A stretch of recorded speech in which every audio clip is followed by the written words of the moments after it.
to Antique and Garden Showcase.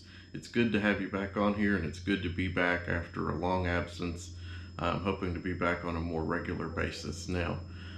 Today we're going to talk about basically what's happened this summer, and we're going to do a summer recap of some of the gardens and flowers that I worked on in between the other things that I've had to do. So, without further ado, we're going to go take a look at the summer of 2021 in recap.